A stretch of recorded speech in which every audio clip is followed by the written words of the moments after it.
আসসালামু আলাইকুম গাইস, আপনাদেরকে আমি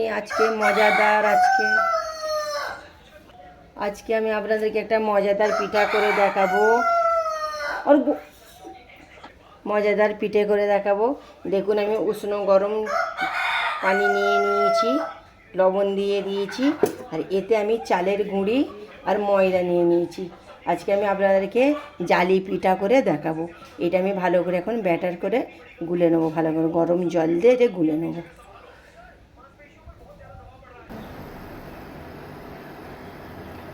আমার ব্যাটারটা গোলানো হয়ে গেছে। এবার আমি বোতলের মধ্যে আমি ঢেলে নেবো। আর এদিকে আমি তাওয়া বসেছি, তাওয়ার মধ্যে আমি তেল দিয়েছি। তেলটা ঢাল। এবার আমি জালি পিঠাটা করে নেবো। প্রথম তেল দিয়ে এইভাবে আমাকে ঘুরিয়ে নিতে হবে। এইভাবে তাওয়ার মধ্যে তেল দিয়ে ঘুরিয়ে নিতে হবে। ঘুরিয়ে নিয়ে তাওয়াটা হাই হিট হলে এর মধ্যে আমি আটা গোলাগুলো দিয়ে দেব।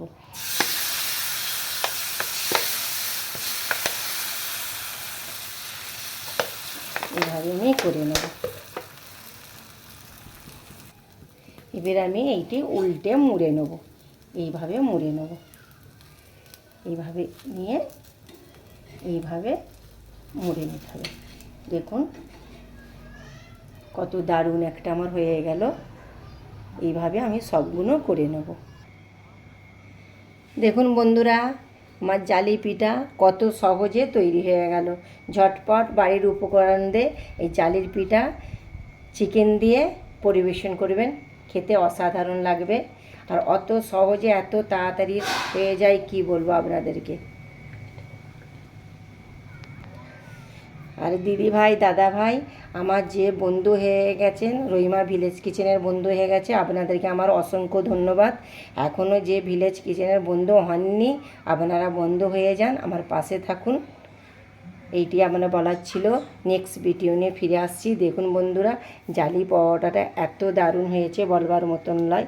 দেখুন জালি পরোটা একদমই নরম তুলতুলে, খেতে অমৃতর মতন লাগবে। অসাধারণ খেতে লাগবে, অমৃত লাগবে। এই চিকেন দিয়ে পরিবেশন করবেন। বাই, খোদা হাফেজ।